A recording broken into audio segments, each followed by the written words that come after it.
In this video, I wanted to talk about some techniques that I used this spring to do a large-scale bare root planting without any big machines or even a truck. To be able to transport the plants in the back of our car, I got two 17-gallon totes. These are a pretty good size to be able to bring a variety of plant material, one-year plants, and also cuttings. It's important to have the sawdust at a good moisture level. It'll keep the plants happy while they're in these containers temporarily. Our sawdust may have been a bit dry, but the plants were in these containers for less than an hour before they were rehydrated, so I thought it was adequate in this case.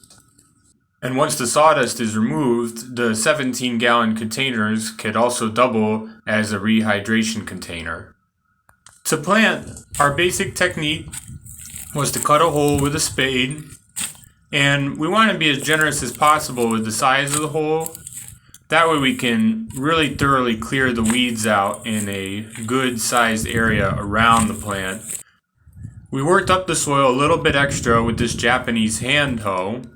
And then, while we were planting, we were trimming roots to fit the size of the hole a little bit more accurately once we had the plant picked out and in place. And then we went on to use the same Japanese hand hoe to break up the sod piece that we pulled out with the spade and just loosen up as much dirt as we could to then put back into the hole without the existing plants that were there previously. In cases where the sod was really tough to break up, even with the all-metal King of Spades, this Rebel Garden Tools mini broadfork came in really handy. The tines allow you to puncture the soil almost anywhere, even in pretty rocky places, and allows you to get in places that you wouldn't be able to otherwise with just a spade or a normal shovel. I love this Rebel Garden Tools fork. It's a really powerful tool. After planting, we wanted to protect the plants from rabbits and voles with these metal hardware cloth cages. I like the hardware cloth cages because they're durable and reusable, and also they give the plant pretty much maximum airflow as well as maximum light, where those issues would be a concern with a traditional plastic tree tube type protector. You don't have to worry about removing these guards in any particular season. They could just stay around the plant for as long as you need them there. And we seal them up with 3 UV resistant zip ties. We use 3-foot tall hardware cloth and cut it in half so the guards are 18 inches tall, and we cut them to a length of 2 feet.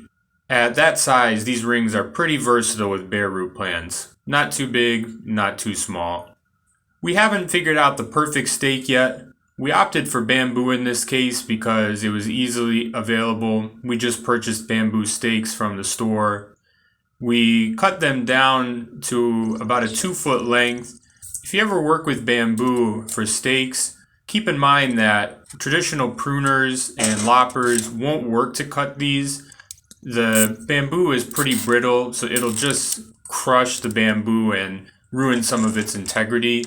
So if you do want to cut bamboo, you're going to need some kind of a fine saw to be able to cut the bamboo down to length.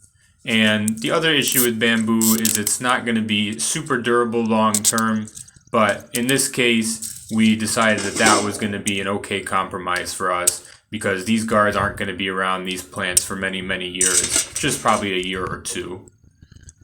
We then connected the stakes to the guards with zip ties again. And then putting the guards in place is pretty easy. Just put them around your plant and stick the stake in the ground.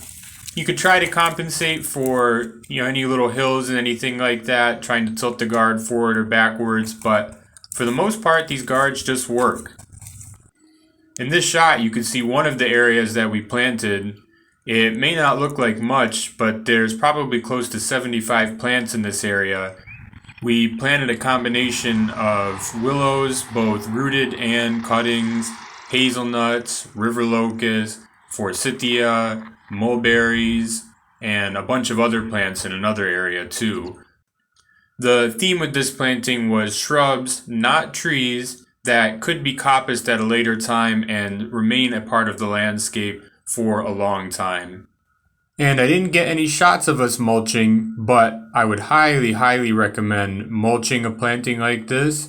We're not really going to be able to get back and water these, so the plants are going to be highly reliant on the available soil moisture, and the mulch will help to retain as much soil moisture as possible around each plant. And that's about it. All these plantings happened on April 18th and April 20th, 2023. And I'm happy to say that today, May 28th, 2023, all the plants are looking really good so far. So that's really exciting. I hope you enjoyed this video, and I hope we were able to give you some ideas about how you can plant a lot of plants in your area too.